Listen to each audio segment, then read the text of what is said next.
When I finished up with Mass Effect 1, I genuinely couldn't wait to start playing 2. 1 had such an interesting ending, and I really wanted to see what my choices would mean for the next game. So, without further ado, let's jump right in. Again, spoiler warning. Just like the last video, this is my journey through Mass Effect 2, so I will be spoiling the entire game. I recommend playing these games if you haven't done so before watching this. We start off by importing my character from Mass Effect 1. As a little recap, the biggest choices I made were sacrificing Ashley and the Council. I also chose Anderson as the Council rep, accidentally romanced Kaidan, and saved Wrex. This intro is insane. In stark contrast to Mass Effect 1, where we start with some slow shots through the Normandy introducing us to the character, this game starts hectic and frantic. We see our crew, but everything is happening real fast. A giant ship appeared outside of the Normandy, and we're getting attacked. The game immediately gives you control too. We watch chaos unfold and try to save our crew. Also, man, this view is breathtaking. It's a second of breath as you realize how bad the situation is. We help Joker into an escape pod now, and... wow. Okay, we're hid and Shepard dies? That's a way to start a game. It genuinely took me a moment to realize I was actually dead. Okay, so after we die, we are being picked up and reconstructed by something called the Lazarus Project. It even lets us make adjustments to my previous character, which I appreciated quite a bit. Once done, we wake up abruptly. Something is attacking the facility we're in. A woman called Miranda, who seems to be responsible for reconstructing us, is giving us commands to get through the facility, which is basically the tutorial for this game. I guess just in case you didn't play 1. During this, we find some voice logs telling us how our reconstruction went. We also meet another character, Jacob. We chat a little bit, but I will get into detail about the characters later. We do learn, however, that we've been gone for 2 years. Everyone believes we're dead. I don't know where my crew is, but we learned that they are all alive at least. Project Lazarus is also led by Cerberus as it turns out, and I don't remember hearing good things about them. Shortly after, we meet up with Miranda. I only have more and more questions, but she offers to let us meet up with the Elusive Man. So that's what we do. He seems to be in charge of everything going on regarding Cerberus. Now, here come a few revelations. The Elusive Man believes that the Reapers are still at large, something that we briefly heard in the intro the Council does not believe. However, that's possible. He thinks the Reapers are kidnapping people and are preparing for war. He brought us back because we have the most experience out of everyone alive to deal with the Reapers. Mostly. Apparently we're also a symbol for humanity, and he seems to be very keen on the advancements of the human race. I don't trust him, but he did spend an unlimited amount of money to bring us back from the dead, and the Reapers are indeed a common enemy, so for now we follow his plan and try to figure out what happened to the kidnapped colonists. After some more small mission briefs, we arrive at the colony's location. Aside from a few hostile mechs, there isn't really a whole lot here, except we meet up with Tali. Oh my god, that was so quick, I didn't expect to meet one of my crew this early. She tells us that one of her people was here doing his pilgrimage, but has been hurt and they're on a mission to get him back. This works for us, as he is a potential witness to tell us about what happened to the colonists. To get to him, we fight through a whole bunch of mechs. Also, I apparently don't recognize Tali, cause a random Quarian dies and I thought it was her for a second. Oh no, what? Wait, oh, what's that? Is Tali dead? This is a good place to talk about the combat. It feels much improved from the first game. Just like the last game, we get powers and guns, as well as our squad members. We can level our abilities and use different types of weapons, though in the beginning we only get to use pistols. Later on we can use snipers. On top of the normal guns, we also have a bunch of different heavy weapons now, that we can freely switch between, like an arc cannon or a flamethrower. I also want to mention that the reason I mentioned pistols and snipers specifically is because of my class Sentinel, not because those are the only guns in the game. Teammates are strong too, and have a lot of fun and interesting abilities. They still love to run in front of danger and die though. Moving on, we find Vitor, the Quarian we've been looking for. It's very clear that he witnessed what happened because he keeps going on and rambles about big monsters and swarms kidnapping people. He shows us some footage he stitched together, but he's clearly unwell. Tali also arrives and tells us that she can't join us because she's on her own mission now. She gives us Vitor's Omni tool for the data and we hand him over to her. For now, that's all we get to do with Tali before we both go our separate ways, but I really hope I'll get her back in my crew again as well. We brief the elusive man on our completed mission. We confirm the collectors exist and are kidnapping people. Now we have to figure out why they're kidnapping people. But we also need a team if we are to work against the Reapers. We ask for our old team, but it seems like all of them are off the table. Instead, we're to find people he selected for us. He does, however, reveal that he already chose a pilot. And it's Joker! Oh my god, I am so happy to see him. And not just Joker is back, but the Normandy? They apparently rebuilt the Normandy and made it better. Normandy V2. This is awesome. I am starting to feel at home already. This ship looks a lot roomier now, and we meet a new crew member too, Edie, a ship AI. We converse a bit with her, but it seems like her programming prevents her from fully telling us everything she knows. She's part of Cerberus, so I'm not entirely sure I can trust her yet. We also meet a few other crew members. Kelly. She seems to mostly be here to help me find my way around the ship, and figure out what to do next. Sergeant Gardner, who is a cook and asks us to find him some ingredients for the meals, and oh, Dr. Chakwas, another old crew member. That's awesome. Any old crew member makes my heart flutter. We also have 2 engineers working below deck, Donnelly and Kenneth. They seem pretty cool too and asked us for some help with some materials too. Also, the game seemingly has not forgotten that I accidentally romanced Caden. There's a picture of him on my desk. Who even put this here? Our ship has a mail terminal now. We'll be reading new messages here a lot. Some of them are super sweet or funny. Some are updates on missions we have done. I really like this edition. After every mission I found myself coming back here and reading updates on previous missions. We can also pick up side quests through here, or get some pointers on where to go on our main mission. The galaxy map got an update too. We can now move our ship freely, but we have to pick up fuel for further distances. We also have to manually travel through mass relays to get to our destinations. Planet scanning is back as well, but works a bit differently. We have to buy probes, we then send down on the planet to get resources back in return. These we can use to buy upgrades for our ship and crew, and are pretty vital for this game. Our first stop in recruiting new crew members is on Omega. Here we are to recruit someone named Mordin Solus. As soon as we arrive on Omega, however, we're tasked to meet up with someone named Aria. She seems to be running this place. Edie also informs us that we can initiate another mission here, recruiting Archangel. And on top of that, we also meet another new character, Zaeed. I know now that he's a DLC character, but at the time I didn't, so it was surprising to me how quickly the guy just joins up with you. I love the atmosphere here in Omega, especially the nightclub. The music is loud, it feels hectic, many races and opinions collide. It's fun stuff. We meet up with Aria here. She catches us up on the rules of Omega and answers our questions. She seems like an important person, so we'll make sure to be on her good side. We also sign up to hunt Archangel, but go back to finding Mordin first. Turns out Mordin has set up a clinic in the slums of Omega, but because of a virus, it's under quarantine. We convince the guard to let us in, since, as it turns out, humans are immune to the virus. Inside is a sick Batarian, whom we help with some Medigel. It's not enough to cure him, but it will hold him above water for a bit hopefully, to get him some more help later. He tells us about Mordin. Apparently Mordin isn't just a regular doctor, but someone who isn't afraid to kill people threatening him or his clinic. Every once in a while we get into a combat encounter on our way through these slums, until we eventually find Mordin in his clinic.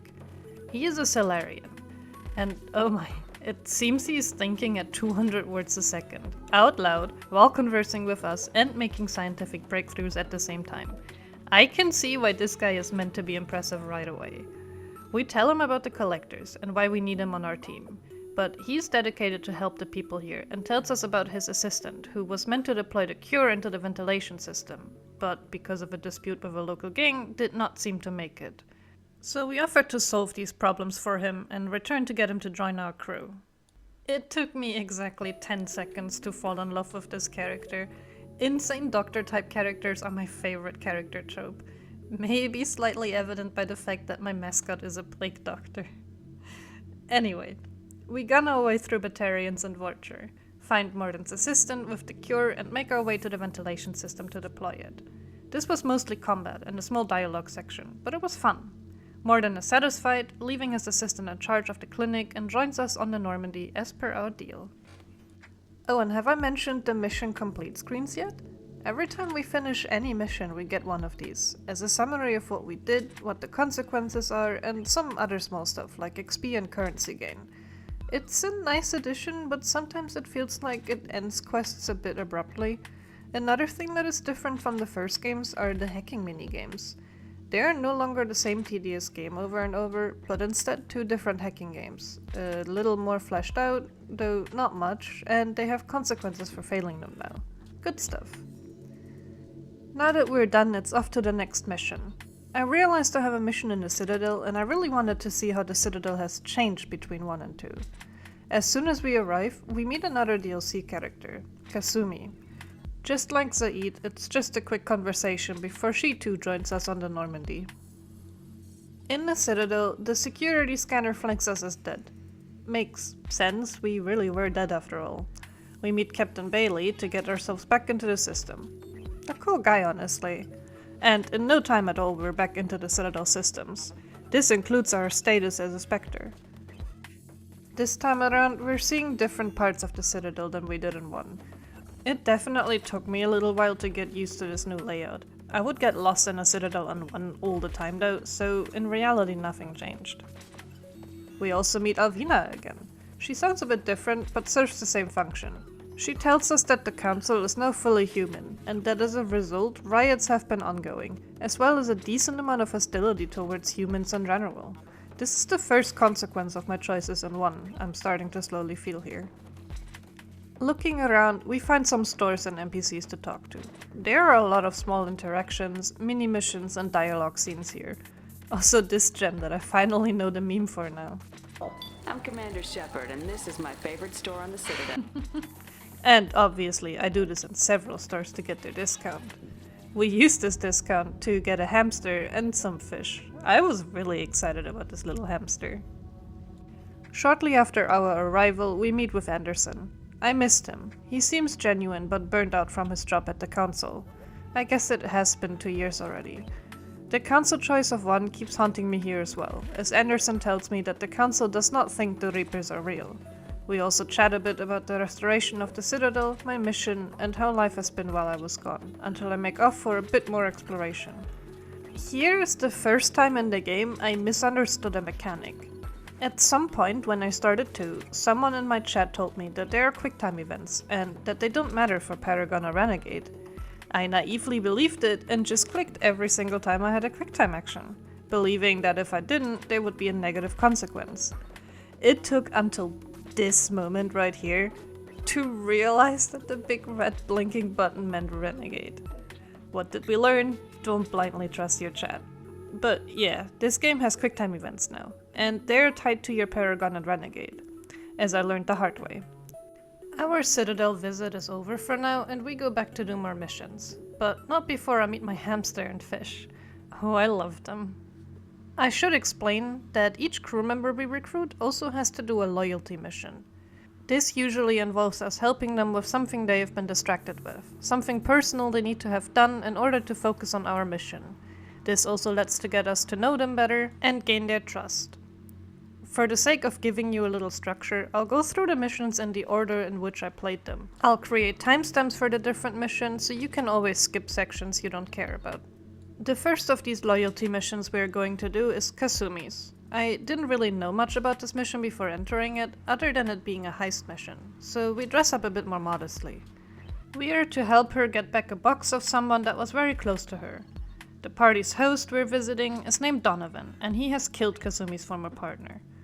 We find the vault easily and are tasked with 4 extra things: gather DNA, voice samples, the password, and cut the power. We mingle with the people to gauge what information we can get and find little clues to figure out on how to proceed. We get the voice samples by engaging Donovan in a conversation and making him talk about himself. The DNA sample we get by sneaking into his private quarters and looking around his stuff. The password we find in a small security office. And lastly the power, which is a small switch in a side room of the party. We get into the vault and find ourselves in a big room full of treasures and artifacts. It has some museum vibes, and I love museums in video games, so I did spend a good amount of time just looking at the stuff here. We then find what we came for, but Donovan is onto us and sends his goons in to kill us. We take what we need and make our way outside to be picked up by the Normandy, but we have to fight our way through. Once out, we are hit with a boss fight against Donovan himself in a big flying ship. We alternate between shooting the ship and his goons until Kasumi feels like she needs to show off her skills and disables his shield. Now, we take him down for good, and the mission is complete.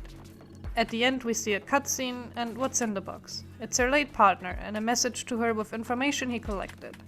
We destroy the information and finish the mission. This is quite the emotional ordeal for Kasumi, but because of it, we have her loyalty. Also, having a heist in a game like this is a cool idea, and I enjoyed it.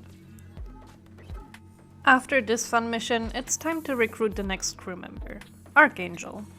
We start this one off in Omega, since we already signed up to hunt Archangel while we were here last time. We bring Mordin and Kasumi, and to be honest, I'll bring Mordin for every single mission moving forward. I love this guy.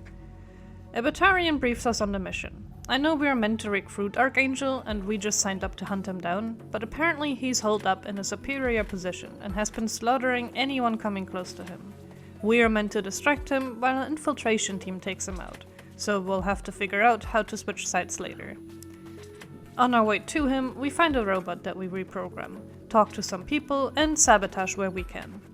As soon as the fighting starts, we flip teams and start shooting everything that's attacking Archangel. And believe it or not, until this cutscene, I had absolutely no idea who this person was, so I was incredibly happy and surprised to see Garrus. Had I known, I would have done this mission first thing. We catch up, and it seems like he's been through a lot while we were gone. He seems battered and tired. But reunited with my gaming crush, we do all in our power to fight off the groups of mercs flooding in. The mech we sabotaged also comes in handy and fights our enemies with us. We have to split up, since groups of mercs are now coming from every point of entry. We make our way through several corridors and shut them all down. As we finally finish combat and are about to head out, a gunship flies in and injures Garrus. Now they made it personal, so we make sure to blow that gunship into pieces. Garrus' condition is pretty critical. They hit him straight into the face and neck. I was really worried. But he's one tough cookie, so he takes his new wounds with humor. Now that this is dealt with and I got my permanent companion and future space husband with me, it's time to go to the next recruitment mission. I want to mention as well that in between missions I would also do side missions. I am just not mentioning them as they're usually short and don't really play into the overall plot. Some are genuinely cool and interesting though. We get to visit the crash site of our original Normandy, for example. Our next recruitment is a Krogan warlord, Dr. Okier. This planet starts off with a lot of combat. We learn from a wounded merc that Okier was hired to create a Krogan army. But all the Krogans he created seem insane, so the mercs have been fighting them instead. They're now also fighting us, and we're the ones helping the Krogans. We talk to one of them, and the conversation is almost tragic. He refers to the tank he grew up in as his mother, and tells us about voices he heard that trained him to fight. We also meet a minor character from the first game here, the Asari we saw in Vermeer. We let her go again as Okier is right behind her. And it turns out, Okier didn't care about creating a big army. He wanted to create the perfect Krogan. A Krogan to lead all other Krogans to victory. And he succeeded too, with a tank-bred Krogan sitting in the room with him, still asleep in his glass mother. To achieve this, he had to double-cross the mercs that hired him, and they're now trying to shut down his project. So it's up to us to fight and kill them. The fight is quick, and when we return, Okier is dead. He sacrificed himself to save his tank-bred Krogan. So we pick him up and bring him aboard the Normandy, and it's our choice now if we want to wake him up or not. Even though several people on the ship tell us not to, we do wake him up, and he immediately attacks us. Just like the other Krogan we met, he speaks about being tank bred, about hearing voices in the tank and his training. He calls himself Grunt, and he will only follow us if we can prove that we are worthy and strong. Considering our enemies are Collectors and Reapers, that shouldn't be too hard. I don't know why, but I like this character. It's such an interesting circumstance that brought him to be here. Our crew is starting to take shape now, and since we're on a roll, we're off to the next one right away. For this one, we're going to recruit someone named Jack from a prison ship, as super bionic as that elusive man described. We meet up with the warden of the prison ship.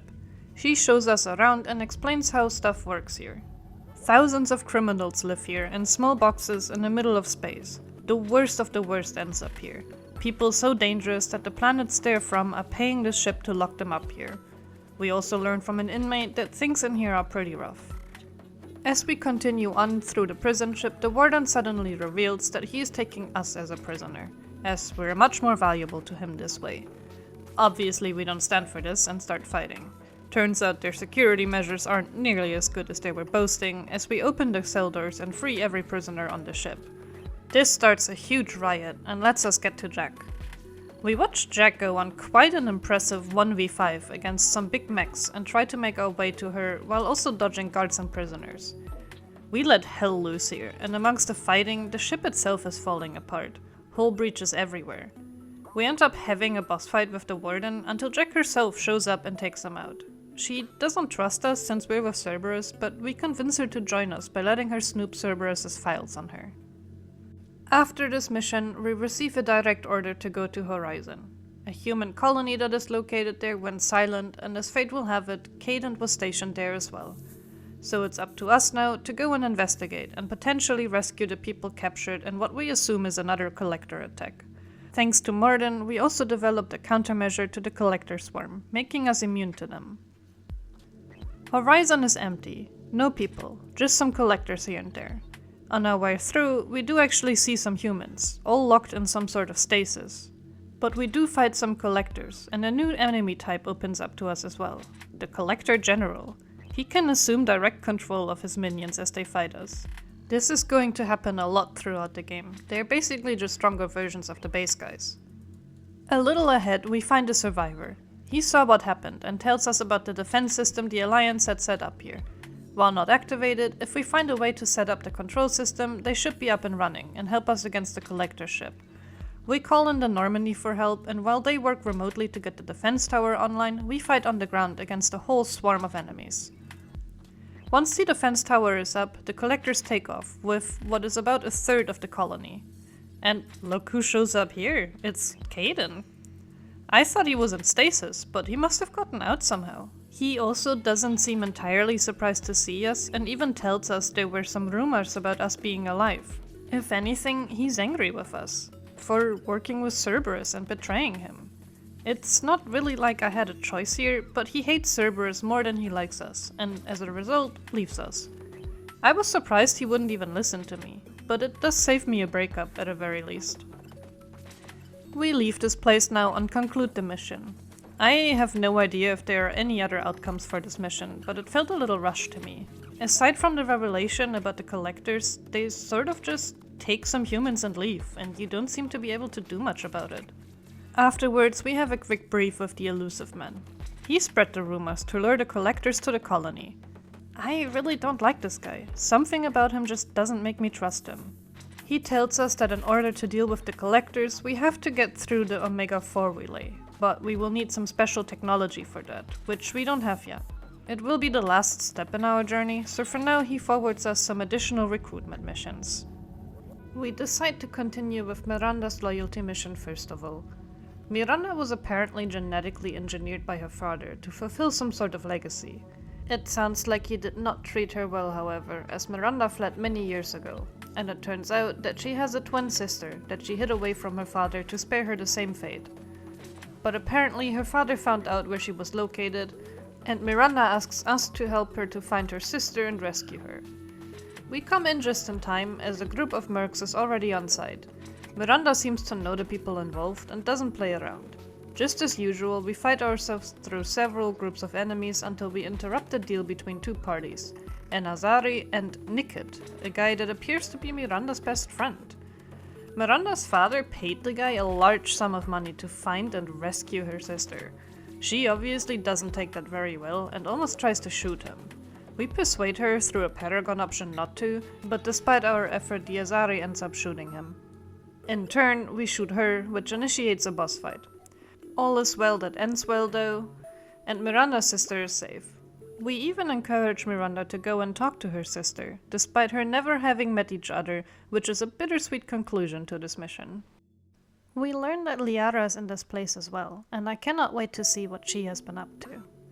On our way here, we meet another consequence of our previous choices. An Azari stops us and talks to us about the Rachni Queen.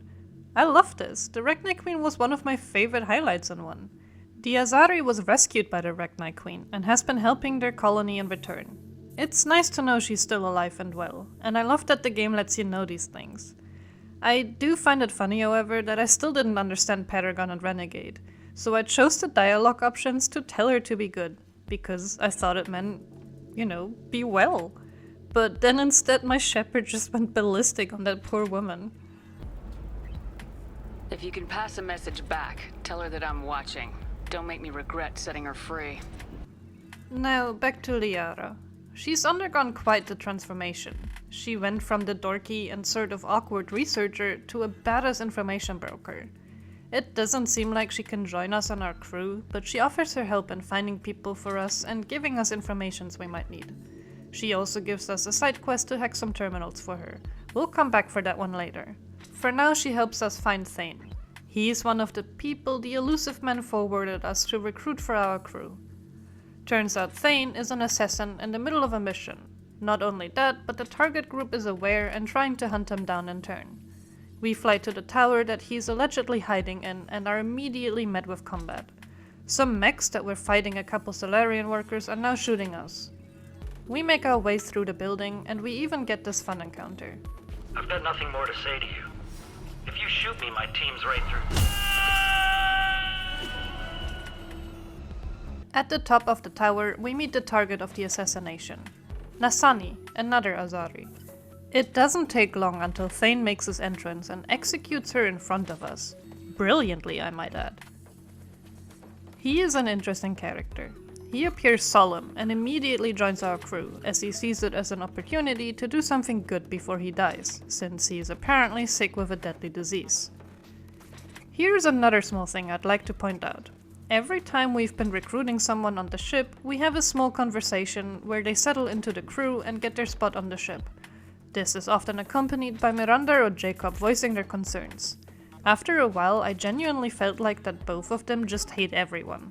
No matter who joined, they always seem to have some reason to dislike them. Edie would often chime in as well, but I always liked what she had to say. Despite being an AI, she seemed surprisingly alive. Back on the ship, Mordin asks us for help. He tells us that he worked in a special tasks group that studied the genophage. His group found out that the genophage was weakening, so he, amongst other Solarian scientists, developed a new genophage strain that they released on the home planet of the Krogans, making sure they cannot overcome it and reproduce. One of the scientists from his team has apparently been spotted on Tuchanka, the Krogan homeworld. He is worried that he got captured and is being tortured, and has asked us to go there with him to rescue him if needed. Tuchanka must be one of my favorite places in this game. Not short because I get to pet a Varren. I love Varrens, these cute little dog-like creatures. I love that I get to pet one and I even get to buy it some meat and afterwards it follows me around. I wish I could keep it for my crew. Now, we learned from a scout that Mordin's former team member is held up at the Blood Pack, a different group of Krogan located further away. So we borrow a car to get there and get to see how much rubble Tuchanka really is. As always, there's combat, broken up by us finding things. This time, we find a human corpse, and Mordin identifies marks on the body as him being a test subject for the genophage. The Blood Pack seems to be trying to cure the genophage on their own, which is probably why they're holding up Malon here, since that might be their best shot at curing it. Shortly after, we find a clan speaker for the Blood Pack. The guy loves to hear himself talk. We have this pretty fun renegade option here. But since we're trying to play nice, we let him talk. for an insanely long time. No matter, after he finishes his talk, we fight him. This mission, while just being a loyalty mission, might be one of my favorite missions in this game. We get a glimpse into the inner workings of Mordin. The guy is a true genius. He studies everything and he understands things on such a deep level. Research and science are everything to him. Every once in a while we find a terminal with some of Malon's research data on the genophage, and when we do, we talk to Mordin about it. It's very clear from the dialogue that he is grappling with his work on the genophage. When we find a dead female Krogan that volunteered her body in hopes for a cure, it feels like his mask underneath is slowly cracking, as he's being exposed to the Krogan and their suffering. He still tries to justify what happened. He's clearly grappling with the idea that his work is a direct result of death. He even tells us that this is part of the reason he ran a clinic on Omega, to do good things. And he does believe that he did the right thing by administering the genophage. It doesn't take hold right away, but things are slowly chipping away at Mordin's conscience as we go through here. We finally find Malon, and it turns out that he came here voluntarily. He was never kidnapped. He felt bad for his work and tried to find a cure to redeem his mistake. We get another glimpse at the moral and ethical debate regarding the genophage here. Malon believes that any lives lost in the endeavor to cure the genophage is nothing compared to the millions of lives that were never born because of him. Mordin, however, still grapples with his own conscience, and seeing his former partner perform these tests to undo something that he is still trying to justify to himself leads him to almost kill Malon. We stop him and let Malon go free, but he keeps the data that Malon gathered. I cannot wait to see where Mordin's story and the genophage will take us still. It took me until after Mordin's mission to finally realize that Wrex was sitting right here. I don't know how he eluded me, but yeah, as soon as he sees us, he throws everything aside to come greet us. I missed him. He was, along with Garrus, my favorite and one, so seeing him again, alive and clearly well as the clan leader, made my heart happy. He is doing well and has managed to unite several other clans all under his banner, with new rules and protection. While not everyone agrees with him, he makes short work of everyone who doesn't. This responsibility, however, also means he cannot join us on the Normandy.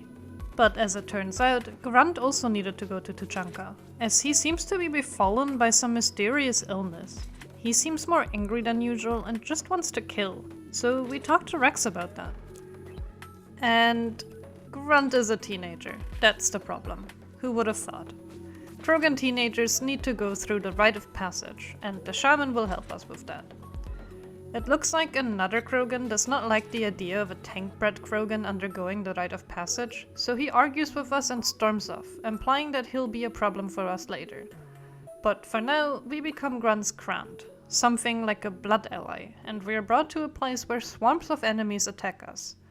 We have to fight them, wave after wave, until we awaken a Thresher Maw, a giant, imposing Thresher Maw. We're only meant to survive the attack, but we excel and kill the Thresher Maw, something that apparently only Wrex has managed to do before. A clean and wonderful victory for Grunt, who has now proven to be a true Krogan. After our victory, the troublesome Krogan from earlier approaches Grunt and tries to get him to switch sides.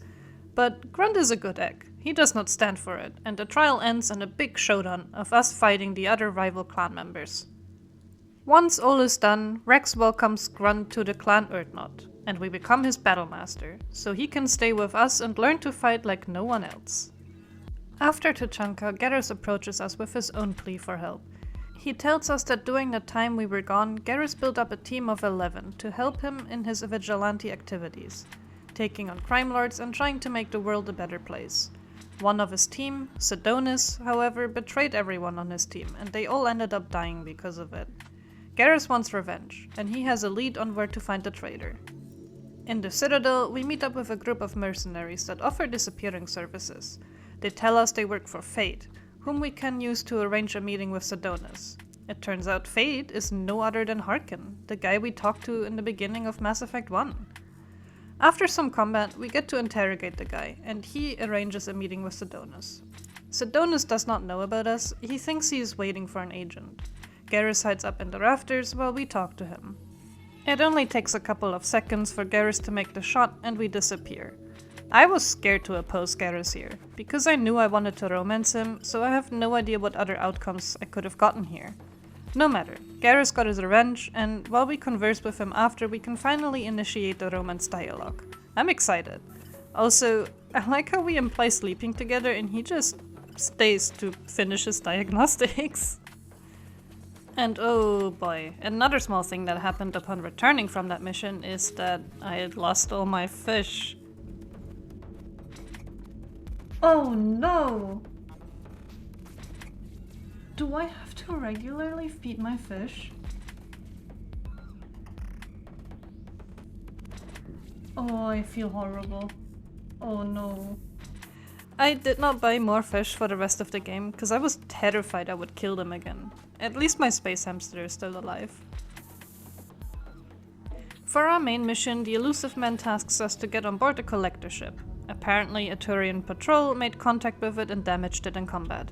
He intercepted the distress call and is sending us to investigate the Collector ship, to hopefully learn more about them. On the ship, the atmosphere is eerie. There are piles of dead bodies laying around everywhere, and this whole ship has a sort of hive structure to it. There's no one to be found either, and I'm starting to wonder how and why the Turians damaged the ship that not even the Normandy could scratch. We find a dead Collector on an operation table and ask Edie to investigate. Right here is a quick but crazy story revelation. Apparently this dead Collector shares DNA with a Prothean, meaning that at some point in time this is what Protheans were like, or at least some sort of repurposed form of the Protheans. We eventually reach a terminal and ask Edie to integrate with it to see if there's any useful data, when it is in fact revealed that this was a trap all along. They're trying to use Edie's connection to gain access to our systems, and while that happens, the Collectors actually start their attack on us, to keep us too busy from leaving, I imagine. This is a pretty big fight, with several waves of big hitting Collectors. But we're Shepard, and we fight them off until they have nothing left to send to us.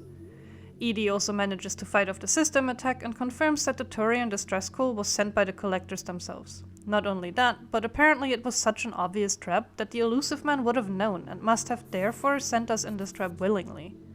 She does also manage to get data to help us navigate the Omega-4 relay, something we will need later.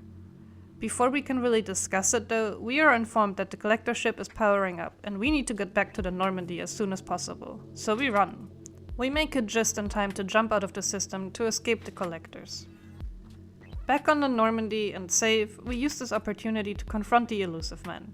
He confirms as well that he did in fact send us into a trap on purpose. He did not inform us because he didn't want the Collectors to be tipped off. He had full confidence in our ability to defend ourselves and gather the needed data.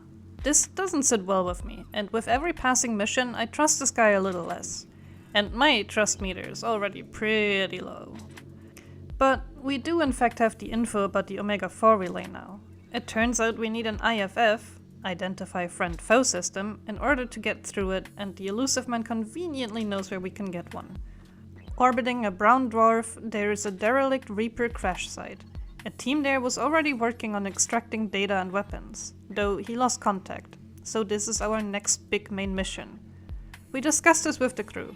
Edie also informs us that she found the coordinates where the Omega-4 relay would bring us. The Galactic Core. A dangerous, uninhabitable territory. Our crew is strongly advising us that we need to prepare more, get more crew members and upgrades before we risk such a big mission, so for now we will continue to do exactly that. Between missions we always talk to our crew, and our romance with Garrus is also ever so slowly taking hold. I do like how it actually progresses sort of slowly over time. He's awkward and nervous and we don't really know how to go about it, and that's honestly very refreshing for a game romance. During our routine conversations, Thane tells us that he doesn't want to die without setting some things right. He had this incurable illness, and he gave up his son to be an assassin, and now his son is becoming a hitman himself, something he would like to stop. He asks us to help him with this. His species seems interesting to me. The way they remember stuff is very striking. We didn't really see any other Drells before him, so it's always fun to find new species. To get to his son, we go back to the Citadel and have a talk with Captain Bailey, whom we have met previously and offered to help us back then as well. Explaining the situation to him, he seems very eager to help us.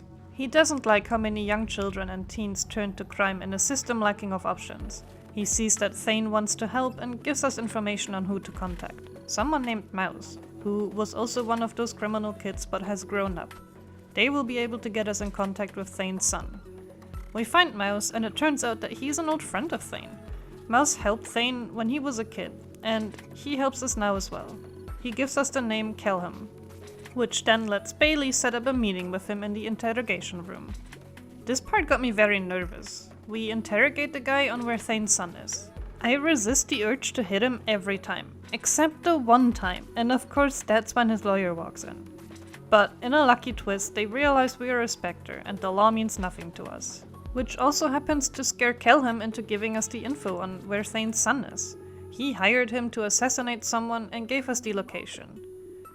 We get to the location and find the assassination target, but not his son, so we discreetly follow the guy. He's a politician, which is also why Kelham wants him dead, and he is talking to a lot of people.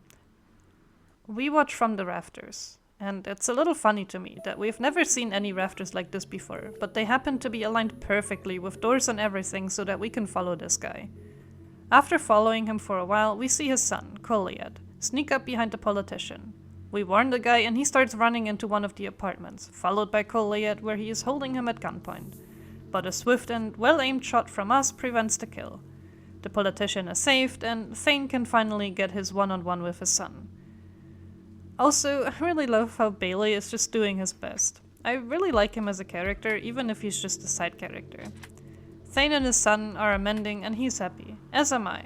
A couple missions later, we even get an email update from Bailey on how Koliad is doing. We have done a decent amount of loyalty missions, so next to recruit on our list is Tali. We met her once already and I've been very curious about what she's been up to, so this is gonna be a fun mission. She is apparently located on a planet called Haystrom for a classified mission. This star this planet is orbiting is behaving quite unusually, and as a result, everything that's in direct sunlight burns. This creates a fun gameplay gimmick, as for the entire mission we must stay out of sunlight if possible. Anytime we step into the sunlight, our shields burn down. This gets especially tricky when it's combined with combat, of which there's, as usual, quite a lot. It turns out Tali is here to gather some info on exactly these sun flares. And while they were here, Geth have ambushed them and taken out a lot of their group. A single Quarian survived and has been trying to make sure that Tali succeeds in her mission.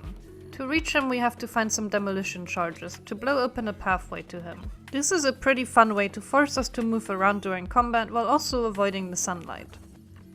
A bit more combat and we meet up with Rhaegar. He briefs us while we're still in combat. The Geth are trying to get to Tali and he's been trying to keep them from succeeding. He's been badly injured but refuses to sit still. He is dedicated to saving Tali and knows we're the best shot he has. So he has our back while we fight through the last big push of Geths and sunlight. We're Shepard, so we obviously win the fight. And just behind the next door, we finally meet face to face with Tali. Apparently, the sun that's been causing us so much issue has destabilized way too quickly, and she was looking into why. Tali, having finished her mission now, is very eager to join us back on board the Normandy. From little snippets of journals we read from her earlier, it seems like she really missed us, and the life on the Normandy. And I mean, I missed her too. Rhaegar made it as well, and he returned safely back to the migrant fleet. A lot of missions in this game end kind of abruptly. You go through a bunch of combat and cutscenes, and once you reach the end, they just sort of end. A lot of the conversation happens afterwards on the Normandy, but it's bothered me a bit how quickly they throw you out of these missions sometimes. On the ship, we briefly talk to her too. She, as well as pretty much anyone else outside of Jacob and Miranda, does not like or trust Cerberus. But she trusts us. Also, the look she gave Jacob when he told her to introduce herself to Edie could kill. Through a mask without seeing her eyes. Damn. Next is Jacob. Apparently his father, who he believed to be dead for 10 years, has activated a distress beacon on some faraway planet. Despite not speaking very highly of his father, he wants to know what's going on. So we make our way to the location of the distress signal and very quickly upon landing find not only a giant crashed ship, but also a VI that gives us a bit of information. For one, it's addressing Jacob's father as Captain, which Jacob tells us was not the title he held when he left on the mission. It also tells us about the crash and is mentioning unsafe food and neural decay that appears when the local flora is being eaten. From the sounds of it, the crew survived the initial crash and should theoretically still be here. The crash site itself yields little information, but there are lots of people who are seemingly losing their memory over time. We move on, and it doesn't take long until we actually meet survivors. A woman who tries to talk to us, but she's barely making sense, followed by a mob of men who just try and kill us. A bit further ahead, we find more survivors. They seem to be made up exclusively of women. They don't like Jacob because he looks like their leader, his father, I presume. The things they say are quite disturbing too. They want to escape, but they can barely communicate with us. One of them hands us a journal that details what went down, and it looks pretty bad. Separation of men and women, withholding actual food for higher-ups, killing anyone who disagrees. Yikes. We move on to try and find Jacob's father as he enters the comm and tells us some lies about how he only just got free. Of course, we don't believe a word he says. To get to his father, we have to fight through a bunch of mechs that I assume went rogue. When we reach him, he tries to justify his actions. They finished building the beacon to send a distress call, but he thought that playing harem on his personal food supply, being a leader to a bunch of scared and brainwashed people, was the better outcome than rescuing everyone. He only activated the beacon because the men started to threaten him. This man is vile, and it took every inch of discipline in my body to not just leave him to rot on this planet, but instead take him to a prison and rescue all the survivors. This mission is another great example at how this game is not scared to bring in difficult topics and the way it lets you deal with them.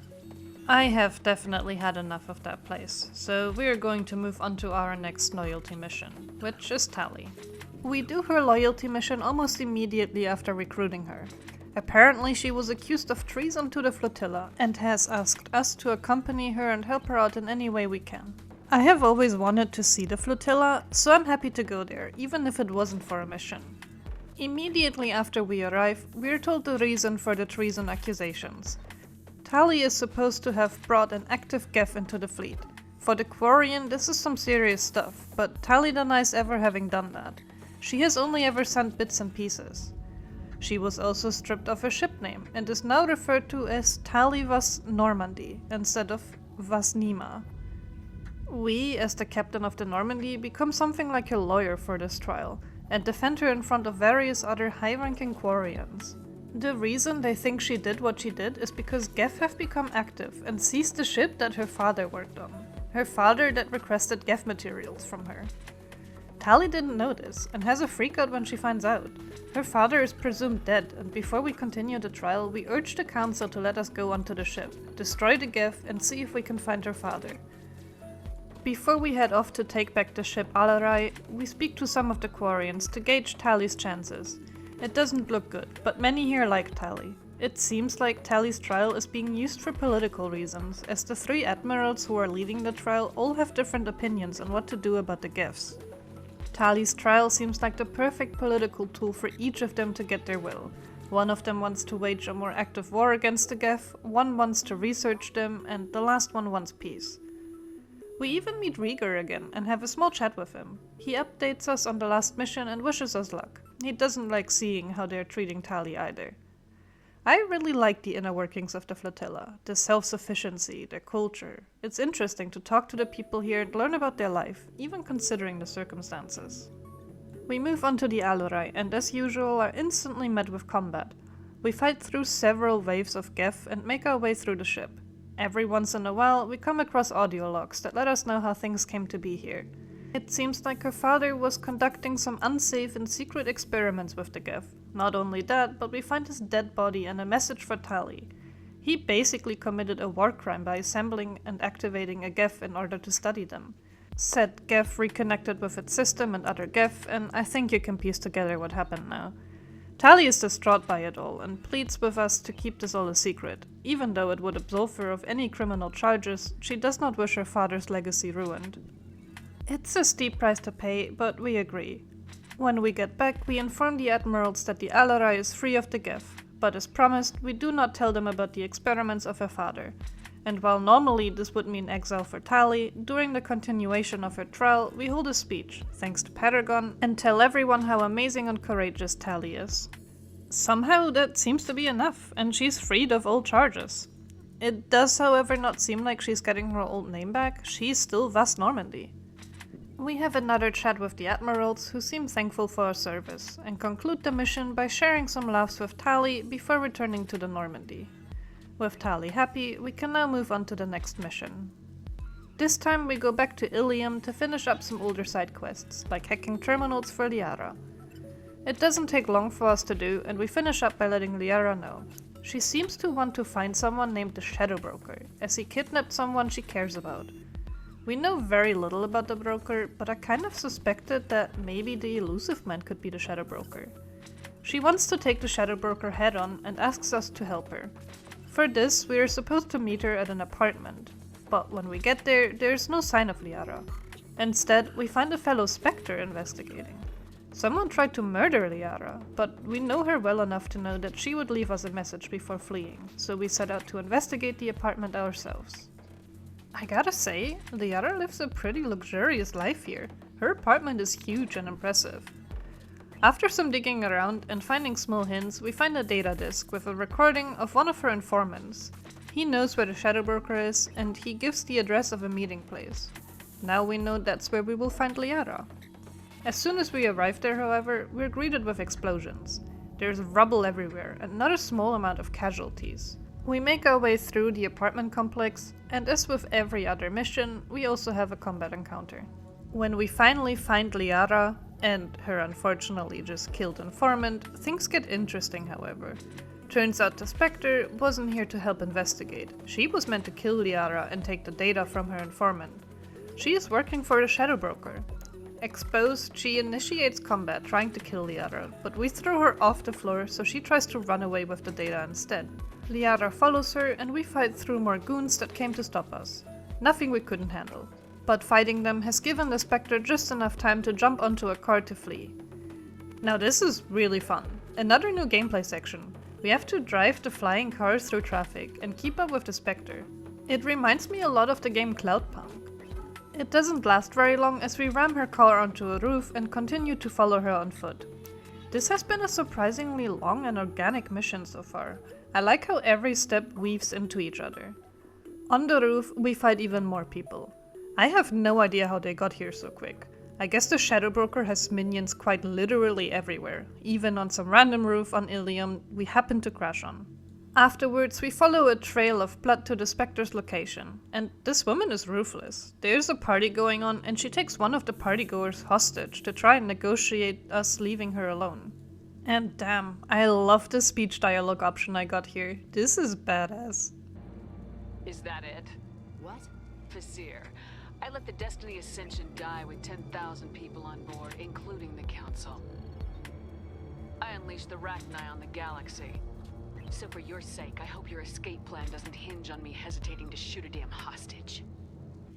Well, now it's a boss fight. It actually took me a while. Her barrier and constant teleporting, as well as throwing the occasional turret at us, required a lot of patience, but we eventually whittle her down. A fun fight, honestly. As always, we eventually beat her. With the location of the Shadow Broker in our possession now, we make our way there pretty much immediately. We try to talk to Liara, but she's very closed off and directs us towards the mission instead. This has been an insanely long mission so far, and I'm surprised it's not over yet. It also doesn't seem like we're recruiting her at all, despite it feeling like we're doing her loyalty mission now. Anyway, the Shadow Broker resides orbiting a planet that has a never-ending lightning storm on its equator.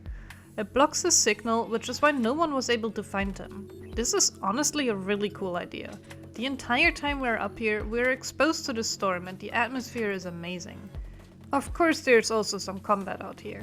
Nothing out of the ordinary, but there are a couple fun moments here or there. We eventually find a heavily guarded door and fend off waves of enemies as Liara tries to break into it. Once broken in, the combat continues until we find Liara's friend Farron.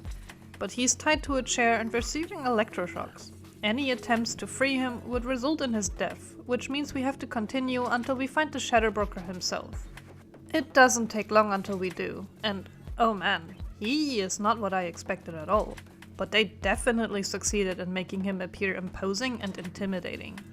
He is a Yak, as Liara explains. Their species was quarantined to their homeworld because they massacred the Council's first contact team. These guys are no joke. He also knows exactly who we are, as well as Garrus. This makes me wonder about all the different dialogue lines he must have for each companion you could bring onto the ship.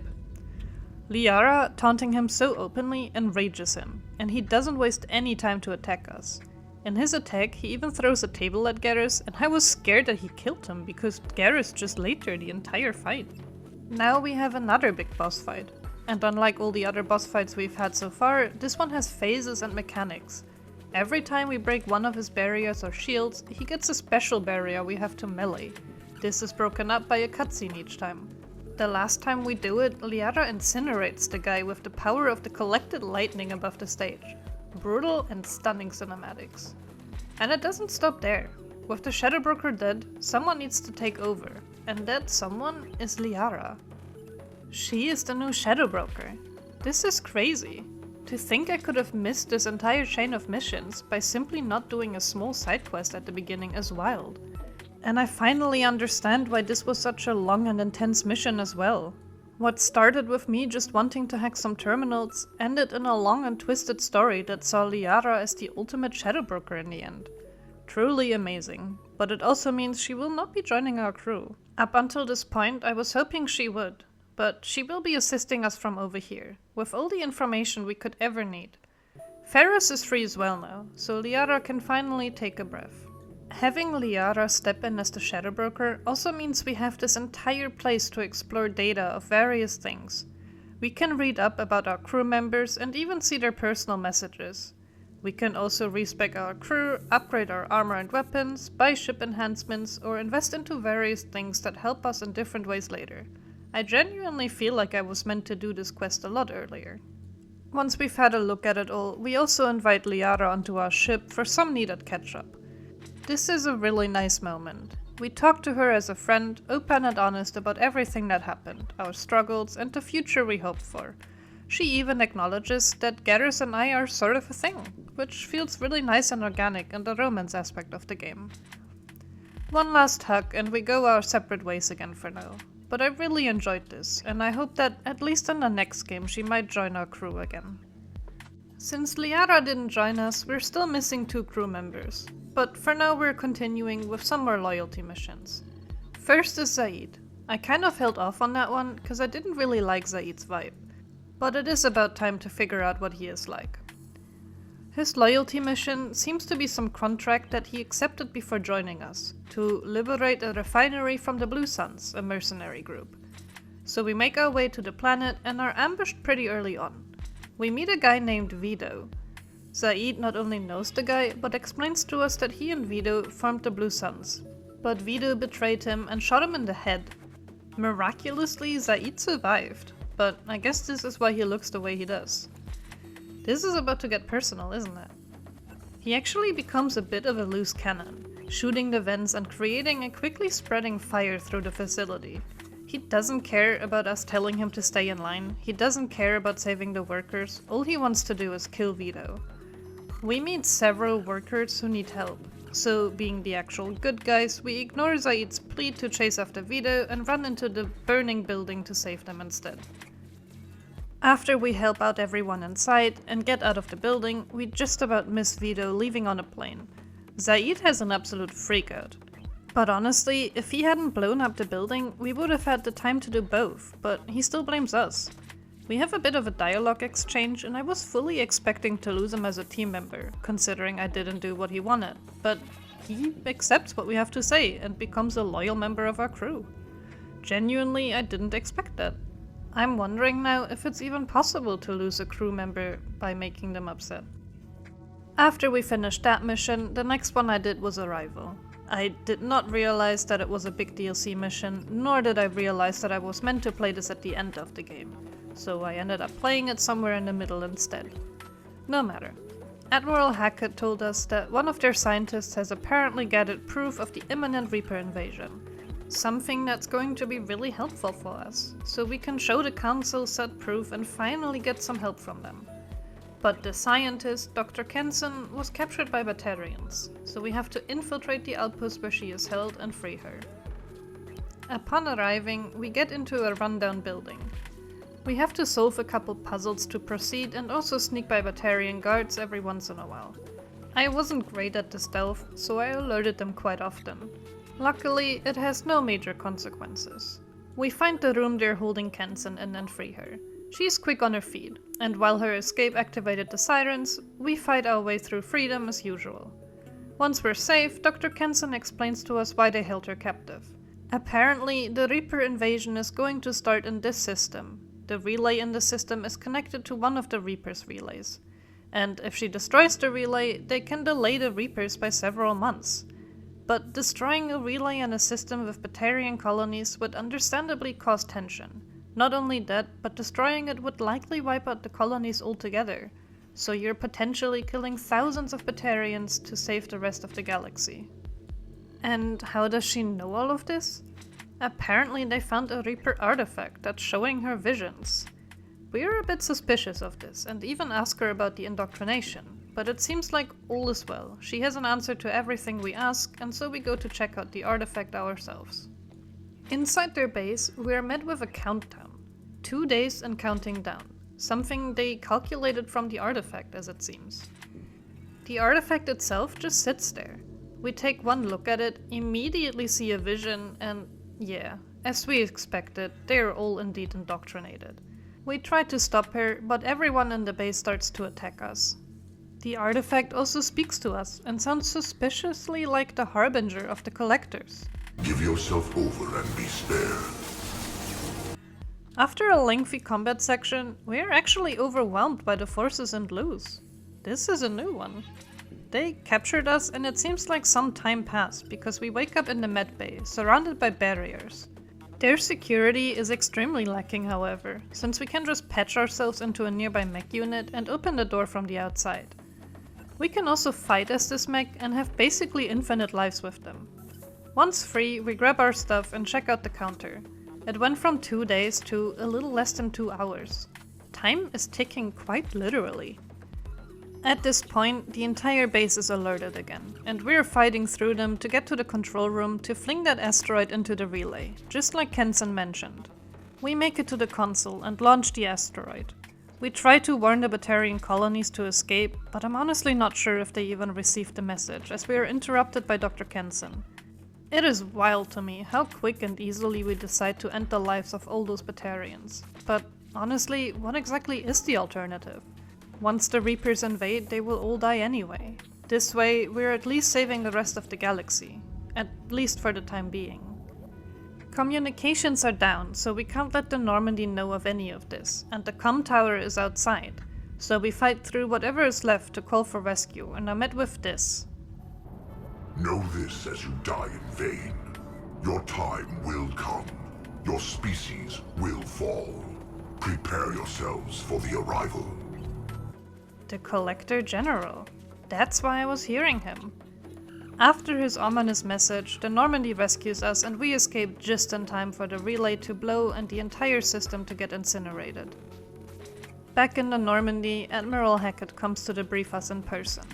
None of the Batarian colonists survived. This does not bode well, as they are out for war now. We let Hackett know that we will turn ourselves into the Council after our mission is done. It is the least we can do. After this mission, we had to relax a bit and just talk to our crew again. And this right here is absolute peak. I am the very model of a scientist Solarian. I've studied species Turian, Asari, and Batarian. I'm quite good at genetics as a subset of biology because I am an expert, which I know is a tautology. My xenoscience studies range from urban to agrarian. I am the very model of a scientist Solarian.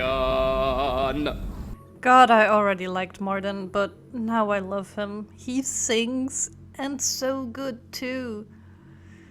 Anyway, after a bit of a rest, we continue with the next mission, and I have a hand for choosing intense missions, it seems, as the next one I chose to do is Overlord. A Cerberus station has become silent and we're sent there to check it out. We don't get much more of a mission brief than that, so we make our way there. When we arrive, we're greeted by a guy named Dr. Archer, who tells us that a VI program seized control of the facility and we have to align a satellite dish to stop the VI from uploading itself outside of it.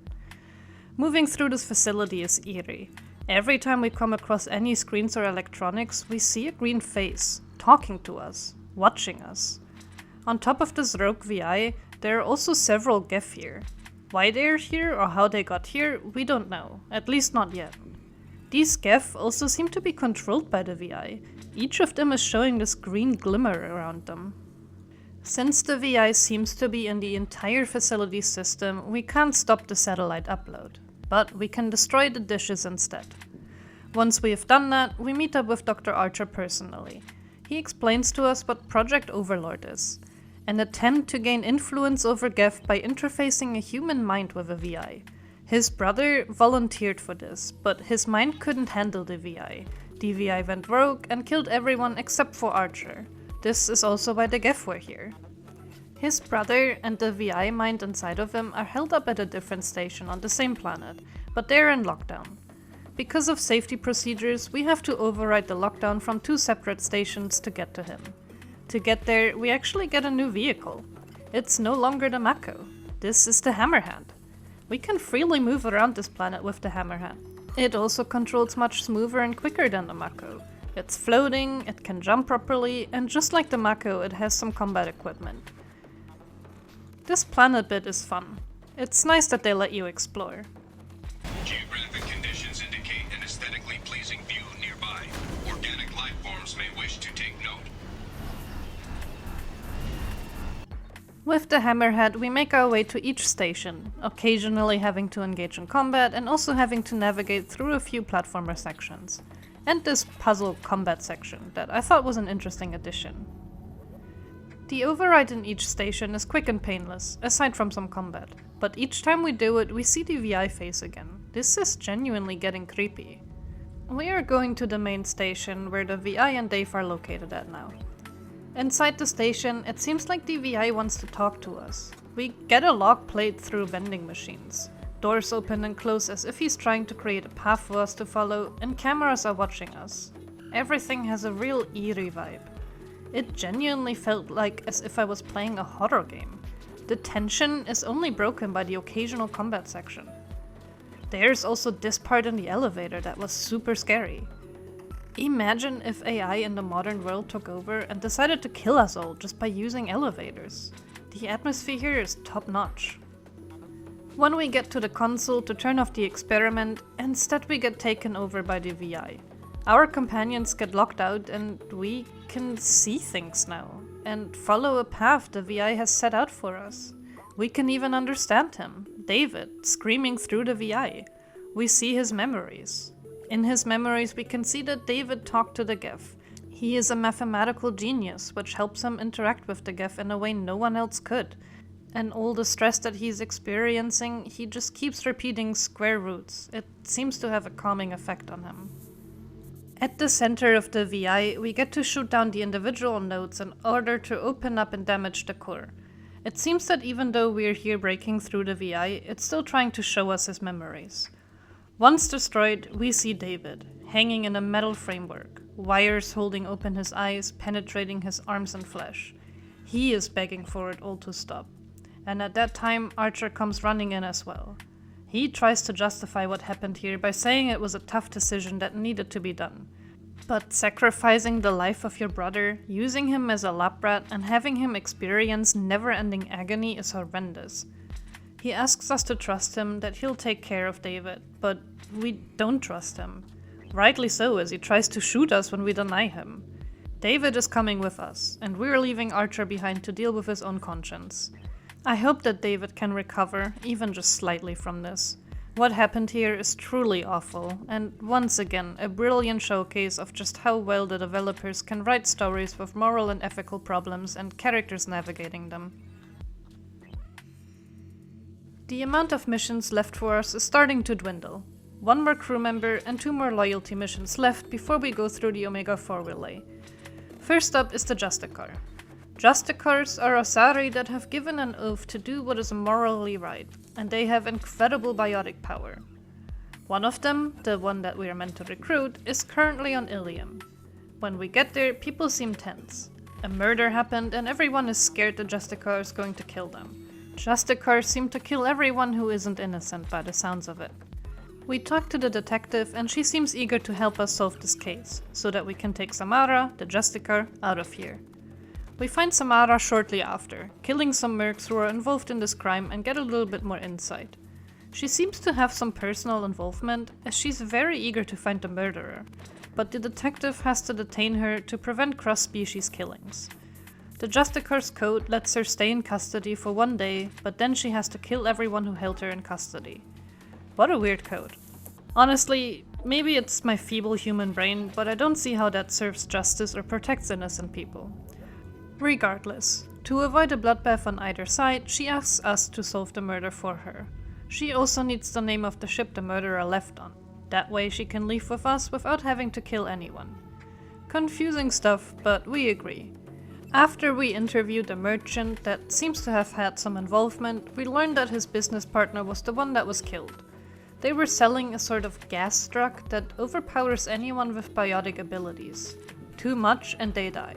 This is something that gets added as a combat modifier in this mission. We can shoot the shipments and anyone with biotic powers standing in it ends up dying. I do once again like that almost every mission has its own unique twist and gameplay addition. It is fun. Also, one of the mercenary ends up telling us that the murderer was smuggled off planet. Not just that, but said murderer was an Ardat Yakshi, a weird demonic Azari variant from the sounds of it. Only we find out later that she was actually the murderer, but the part with the Ardat Yakshi was true at least. We also meet another meme legend, the true biotic god. I am a biotic god. I think things, and they happen. Fear me, lesser creatures, for I am biotics made flesh. We eventually find the head of the mercenaries, kill her, and find the info we need to give to Samara. She in turn pledges her servitude to us. This was a quick but honestly fun mission, nothing like a bit of a murder mystery. Somehow we're still missing another crew member, despite this being our last mission to recruit someone, and I really wonder why. But we're getting close to the big missions, so we're going to finish up our last 2 loyalty missions now. First is Jack. She grew up in a facility in which she and other children were put through extreme measures to unlock her biotic power.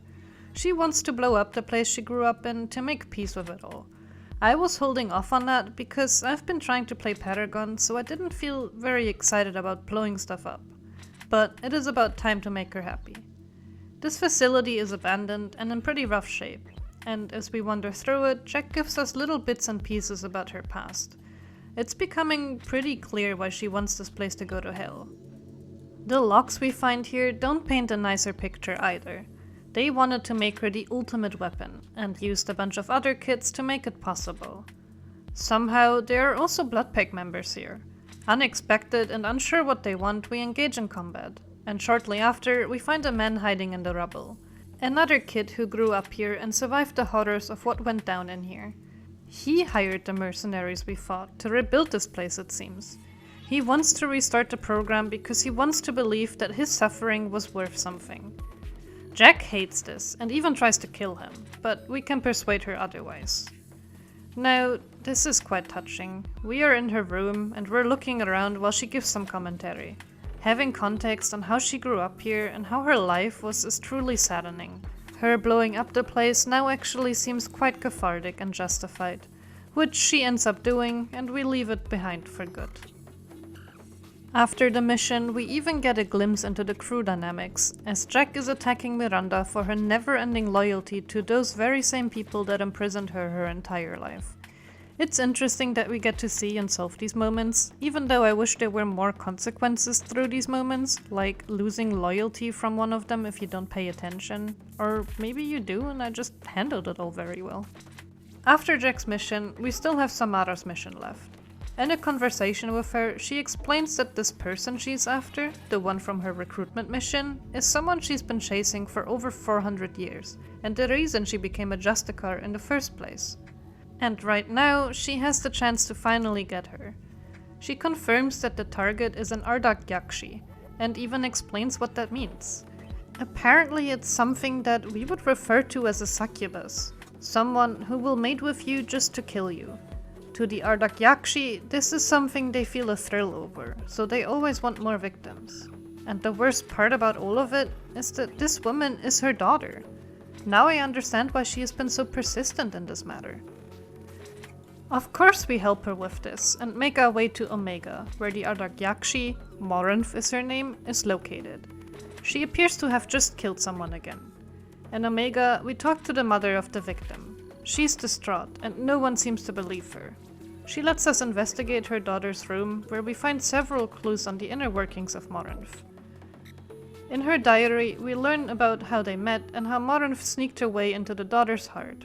She seems to have a thing for strong, artsy, and crafty people, so we agree to lay a trap for her in which we pretend to be a clueless victim for her. We do this by sneaking into a party room and having a good time, talking to other guests and even learning a few things about Morinth from them. Also, for some reason, this party room has no music, which gives off a strange vibe, but I assume this was just a bug. I love this place! Eventually, Morinth takes notice of us and asks us to join her at the table. Here we have a riveting conversation with her. We play into all her interests and she takes the bait, inviting us to her apartment. Samara is close behind us, and after a small conversation, she jumps in to finally kill Morinth. Something I find super interesting is that we get a choice to save Morinth instead. We could have had her as a crew member, but I couldn't see this going very well, and I'm glad I saved Samara instead. The things going through her mind at this point must be painful. Having a child that ends up killing thousands of people, so you have to end her life yourself? I can't even imagine how she feels. Since this was our last mission, we have nothing left other than getting the IFF from the derelict Reaper that I mentioned much earlier in the video. Docking at the Reaper feels wrong after everything we have been doing to avoid contact with them, but it has to be done. On the Reaper, we can find several logs from the research team that was stationed here, but the only people we find are dead ones. Not far inside, the Reaper activates a barrier that cuts us off from the Normandy. I knew this didn't feel right. So now we have to deactivate it from the inside by destroying the Reaper's core, which will also turn off the mass effect field that's keeping the Reaper afloat and make it plummet into the nearby star. We will have to rely on Joker to get us out of here. And we need to grab the IFF still too. On our way, we find some of the scientists as husks. And a little forward, we're met with something very unexpected. Or someone, rather. A Geth. One that seems to be helping us. He shoots the husks that are attacking us, and even knows our name. We grab the IFF before we follow him into a back room where he's being assaulted and turned unconscious. However that works with Geth. They're attacking us now, but we fight off the remaining husks and destroy the Reaper core. We have to make a quick decision here too. After the core blows up, we can choose to either bring or leave the Geth behind. But I'm obviously going to bring him. I am so curious about him.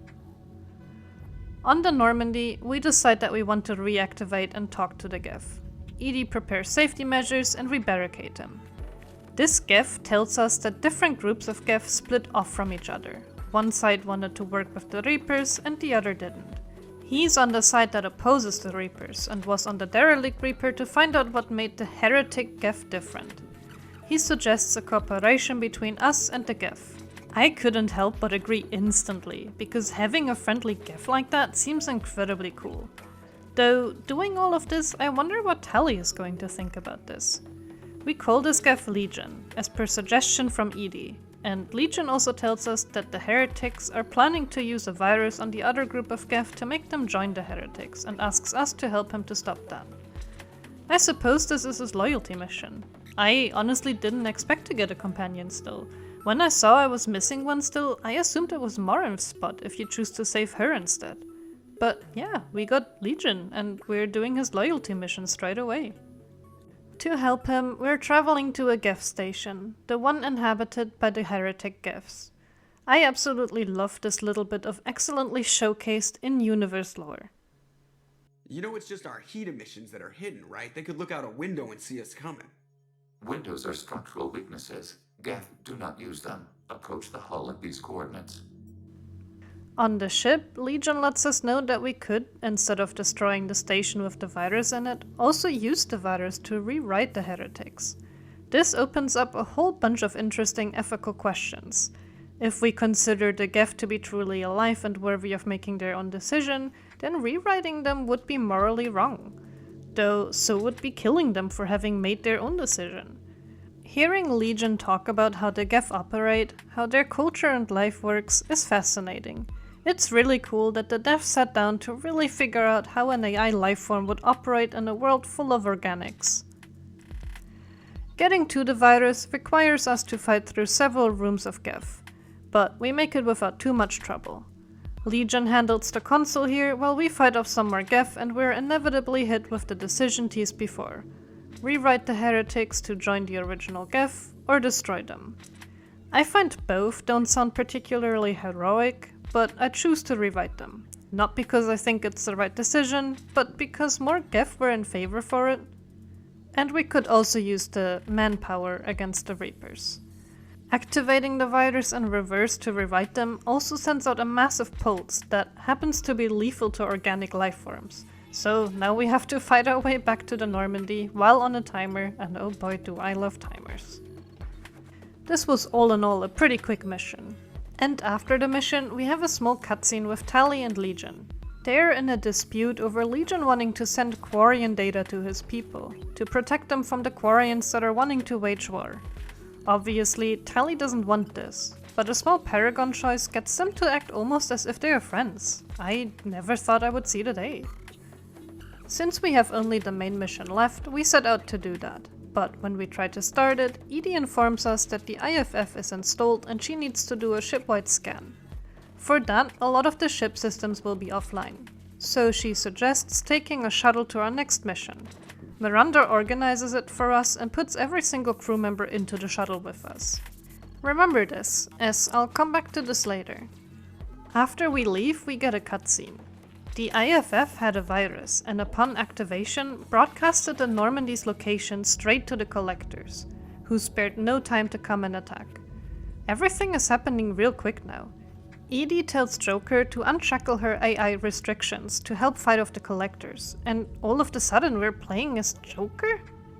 Oh boy, this poor man isn't allowed to walk, and now we're dodging Collectors who are coming into the ship, capturing and murdering everyone.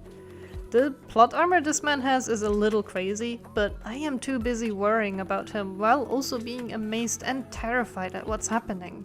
The atmosphere of the Collectors taking over the ship is intense and I'm loving it. We, or I guess Joker, succeeds, and Edie expels all the Collectors from the ship with a pulse. The crew, however, is already gone, taken by the Collectors. Joker is the only one left.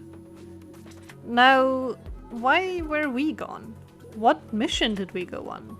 This never gets explained. We just disappeared, conveniently with every crew member capable of fighting, and reappeared as soon as this cutscene played out. What the hell? At least tell me what I was doing. Also, Edie is free now? I guess she's kind of like the Geth now, an AI capable of making her own decisions. Because of all that happened, our ship runs with no crew. We quickly discuss actions with who's left, but it's pretty clear we need to get to the Omega-4 relay now. Edie even lets us know that this might be a point of no return, but we've already done all the side missions and our crew needs us. Just before we leave on the mission, our romance finally pays off, and we get treated to an incredibly awkward but charming Garrus, trying to smooth talk us with a bottle of wine. We share a sweet moment with him just before the darkest hour. I was looking forward to this all game, but once it was time for it to happen, I completely forgot because of everything else going on. With morale being higher than ever, we make our way to the Omega-4 relay and jump through. On the other side, we are greeted with rubble. Hundreds, if not thousands of broken ship pieces we barely just dodge. And because we are not allowed any rest, the Collectors shoot missiles at us straight away. From what I understand, if I didn't upgrade my ship here, it would have had lethal consequences for my crew. But I was good about upgrading my ship whenever I had the chance. I had no idea it would be this important, but I'm so glad I did it now. One of the missiles still hits us, however, and we have to defend against some collector's machines trying to force their way in. All the while Joker is trying to navigate us through the debris. These cutscenes are stunning. We're getting close to the collector ship, and with one big attack, cut part of it off. We get hit too, however, and crash into the collector ship. But it's just like Miranda says. We all knew this was likely a one-way trip. We meet up with the crew to plan our assault. On this final assault, we need to choose different crew members for different tasks. One needs to go through the vents to activate doorways, and we need the team leader for the second team that will have our back. Unfortunately, one of these got spoiled for me by a chat member, but the rest I got to choose purely on my own. I chose Legion as the tech specialist for the vents, and Jacob as the leader for the second team. Garrus and Mordin are with me as usual. This last part of the game almost plays like a continuous cutscene. While pushing forward and fighting collectors, we hear comms of the other crew members. Every once in a while, we have to interact with a heat exchanger to avoid Legion frying up in the vents. We make it to the doors and Legion opens them up as the second team and my team join up behind them. Behind these doors, we see something that looks like a giant beehive, and we come to the sudden realization that each node contains one of our crew members, alongside all the colonists that had been kidnapped. We immediately move to free them, and as I understand, this is actually on a hidden timer. If I had done any other side quests in the time between the collector attack and coming here, parts of my crew would have died. Apparently the collectors were turning every human here into a genetic soup to feed into something. We don't quite know what yet. I'm just glad we saved them, but now we're faced with another round of decision making. To get to the core room of the collector ship, we need to pass a bunch of seeker swarms. We need someone with strong biotic powers to shield us here. So that choice is easy for me, Samara. We also need to choose a leader for the diversion team. This time I chose Miranda. And because all of the crew we just rescued aren't capable of fighting, we need someone to escort them back to the Normandy. For this I choose Thane. I specifically didn't want to choose Zaeed or Kasumi for any of these as they were DLC, and I wanted to get a feel for the original choices. Samara does a great job at guiding us through to the core. We still fight off swarms of enemies as is customary too. This is the final mission after all, I didn't expect anything less. Later down the path, Samara is losing strength. This is hard on her. I can only imagine how hard it would have been on the other crew members. But we make it just in time and group up with the diversion team. Edie also lets us know that Thane and the non-combat crew members made it safely to the ship with no casualties. We have one last choice to make. All the collectors are gathering behind the doors we just crossed, and if we want to have any chance of succeeding, we need the crew to stay behind and fight them off. We get to pick our two favorites to the end battle with us. Obviously this choice falls onto Garrus and Mordin. They are my absolute favorite, and I want them by my side until the very end. But boy was I scared that the rest of my crew could potentially die now holding the door. Before leaving, we give our crew a nice speech, just like we did in 1. And then we're off. We follow the pipes to the core and are greeted by an image of cosmic horror. The reason they turned humans into this genetic goop was to build a Reaper. A human Reaper. Made of both organic human material and inorganic AI components. Because that is what Reapers are. This half-finished infant Reaper looks incredibly unsettling. We decide to deal with this Reaper before it becomes a fully finished being, by destroying it. But the collectors that have been building it are now attacking us. The rest of the crew is still holding off the collectors from behind, and as we shoot down the Reaper, the elusive man hails us and asks us to save this Reaper abomination for his research. Surprisingly, even Mordin agrees with him here. But I am not a fan of the idea at all. After everything we have done to not be near Reaper technology, to not have people around us get indoctrinated, there is no way I'm letting anyone near that thing. He is very insistent, but we tell him to fluff off. And what a good decision that was, as this Reaper baby larva thing starts attacking us. Now that is what I call a fun end boss. Very uncanny, but climactic with amazing sound design. This thing is huge, but we whittle it down by shooting its weak spots until it eventually falls, almost taking Mordin with it. Everything is blowing up now, and we have to get back to the Normandy before this whole place blows up. So we get Garrus and Mordin out of the rubble and run with seconds left back to the ship. We made it out. Everyone is alive, and as a cherry on top, we tell the elusive man one last time to go screw himself, and that we're done working for him. He's no doubt going to come after us in the next game, but for now we just have to rebuild the Normandy and steel us for the upcoming Reaper invasion and Mass Effect 3.